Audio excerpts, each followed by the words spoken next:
जाजपुर मंडप कार्य को नहीं गोष्ठी संघर्ष बोमामाड़ अभियोग होइछि। जाजपुर सदर थाना अंतर्गत सिमिलिया बुलागपुर ग्राम में घटी घटना।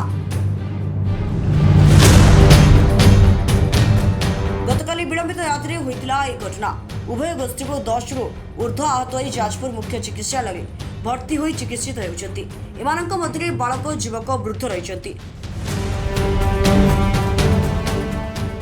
सूचना अनुसार बुलाकीपुर अंचल एक अनाबादी जगह चंद्रेश्वर कीर्तन मंडप निर्माण कार्य को नहीं बीजेपी और बीजेडी समर्थकों मध्य द्वंद्व देखाइथिला।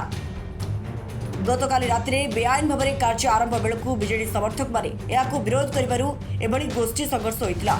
उभय को आक्रमण करथिबा सहित बोमा फिंगी जहाँकि अभियोग होइछि। सेपटे पुलिस गाँव पहुंची गोष्ठी संघर्ष कारण उभय गोष्ठी 10 रु ऊर्ध्व आहत हेबा सहित गोटे बोमामाड़ होइतिबा अभियोगର ତଦନ୍ତ କରୁଛି।